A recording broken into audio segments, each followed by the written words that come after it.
Hi and welcome to Archie's Science Show. Today's episode is all about acids and alkalis. Acids are a type of chemical that you might be familiar with. In fact, you've probably got some weak acids at home. For example, milk contains lactic acid. Lemons and limes and other citrus fruits, they contain citric acid. And vinegar contains acetic acid. The type of acids that we eat are usually weak acids and they're in low concentrations, so that makes them not dangerous. You might notice that they taste a little bit sour, but that's about it. When we're in the science lab, we often experiment with stronger acids like hydrochloric acid or sulfuric acid. These can be very dangerous and they have this hazard symbol. This symbol means that they're corrosive. Corrosive means that they can attack metals or destroy the skin if they're spilled. We can make acids less dangerous by watering them down. A bit like what you do with squash, except most acids don't have any colour. This is called diluting, and it decreases the concentration of the acid. The acid that you start off with could still be a strong acid like hydrochloric acid or sulfuric acid, except because the concentration is lower, this means that it is much less dangerous. The acids that we use at school have all been diluted, and if they're diluted enough, they aren't even corrosive anymore. Instead, they have this hazard symbol. This symbol tells us that they're irritant. An irritant means that if they get on the skin, they can cause it to go red or blistered. Bases are substances that react with acids and neutralise them. There are plenty of bases that you might have around your home. For example, baking soda contains sodium bicarbonate, which is a base, and things like bleach, toothpaste, and also soap, they contain bases. You might have heard of the word alkali. Well, an alkali is just a base that can dissolve in water. And a bit like acids, strong alkalis are corrosive. An example of a strong alkali that we use at school is sodium hydroxide. And also like acids, alkalis can be diluted using water. This lowers their concentration and makes them less corrosive. Most diluted alkalis are marked with the irritant hazard symbol. We can use chemicals called indicators to tell us whether something is an acid or an alkali. Indicators go different colours depending on what they've been added to. We can actually make our own indicator at home using a red cabbage. I'll start by chopping this cabbage up. Now I'll add some hot water.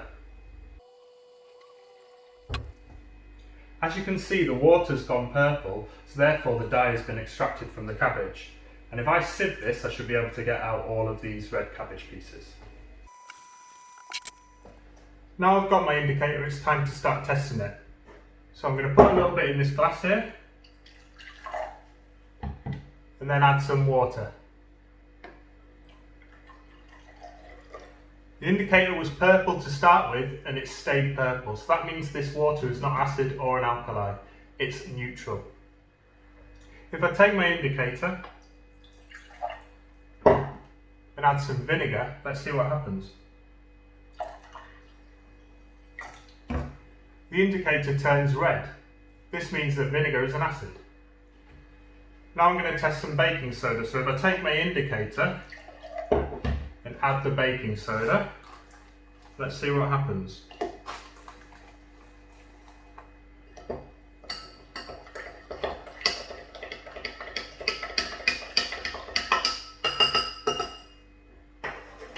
The indicator has turned blue, which means we've got an alkali. Next, let's test some lemon juice. So I'm going to add my indicator and then my lemon juice and see what happens.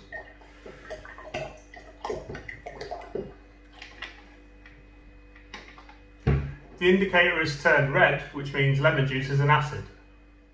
What happens if I test some bleach?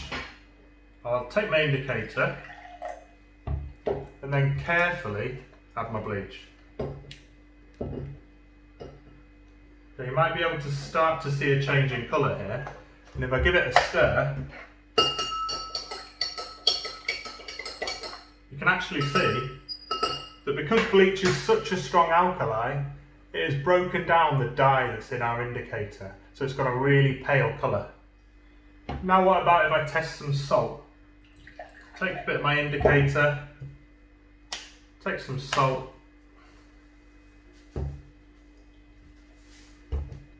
give it a stir,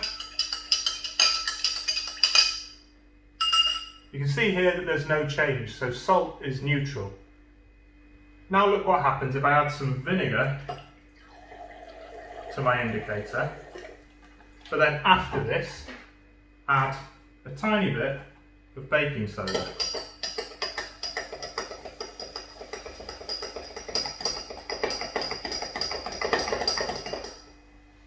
You can see that the baking soda has reacted with the vinegar to make a purple solution again, and that purple indicates that it's gone neutral, so we've caused a neutralization reaction. The baking soda is a base, so therefore it neutralizes the acid. Here is the equation for a neutralization reaction. At the top you can see the general equation for neutralization. An acid reacts with an alkali to make a salt and water, and those are both neutral. That's the general equation, but the equation is different depending on what acid and what alkali you use. So at the bottom you can see the equation for if you reacted hydrochloric acid with sodium hydroxide being the alkali. And then you can see that the salt made has a specific name. It's called sodium chloride, and that name is different depending on what acid and what alkali you use.